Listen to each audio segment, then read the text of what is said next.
Yield back. Gentleman yields back. We'll now go to Congressman from California, Mr. Issa. Thank you, Mr. Chairman. And hello, Mr. Hilton. I'm going to direct my questions toward you, but I'm going to first thank my friend and colleague, Mr. Swalwell, because we were there together. We did stand together. We heard the same chiefs say the same thing. Problem is, he mentioned something that absolutely is true. Those people, the firefighters and the residents of Altadena, could not have stopped that fire.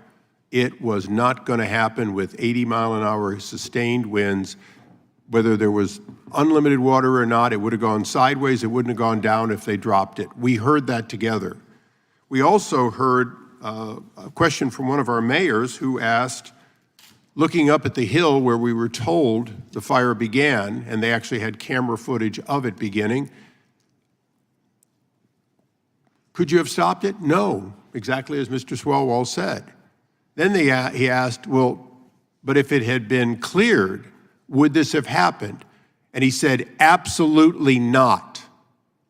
So we have two truisms. One is no amount of water, no amount of fire equipment in the state in any way, shape, or form could have stopped a sustained 80-mile-an-hour wind with an unlimited amount of fuel that had built up over 30 years, never having been cleared under California law. Follow-up questions, Mr. Hilton. Mayor of Vista asked the question, well, why wasn't it cleared? And he said, we can't get the authority. He said on the other side of the mountain, on more federal land, some of it has been, but we have not been able to get a controlled burn on that in 30 years. Yeah. And I'm going to ask you just one more follow-up, give you one more follow-up question, and then I'll explain it to you. Amazingly, we asked, is this fire, could it happen again? He said, oh, after what happened there, it couldn't happen again for a decade because it's been cleared. Yes. So, Mr. Hilton, is that what you're trying to achieve? Is that what you're bringing to us? Is the common sense question of why didn't we clear it and when are we going to clear similar hillsides so that people not suffer again?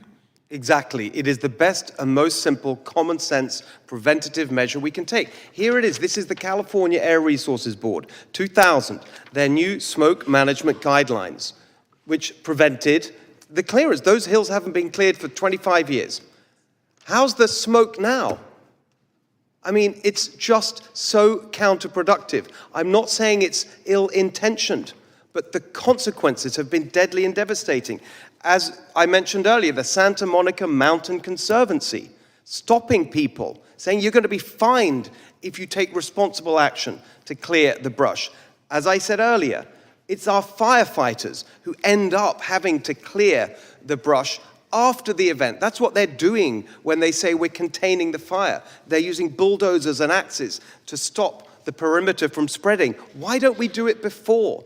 And then we can prevent this loss of life. I agree with Mr. Swalwell. We need solutions. I totally agree. That's why my organization, Golden Together, we published a document, Rescue, Reform, Rebuild, with specific recommendations for how we can stop it happening again, even on the question of firefighting. We can learn from other countries who do this better using technology to spot fires much more early so they can be extinguished earlier, so they don't spread and turn into these kinds of conflicts. And if I can call on my colleague, Mr. Swalwell, again, last month I introduced H.R. 71, and oddly enough, what you see behind me is the amount of pages of green tape wrapped bureaucracy we would eliminate if H.R.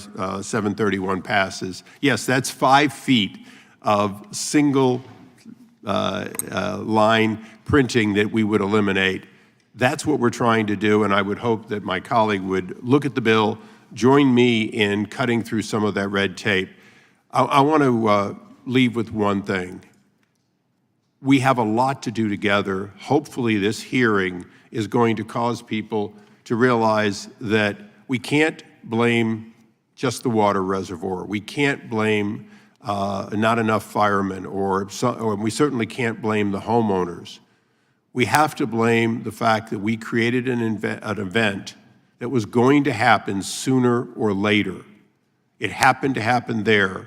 But Mr. Hilton, what you brought to us today, and all of you, is the reality that this will happen again the next time there's a spark and a sustained wind in California and fuel that has not been taken away for more than 30 years.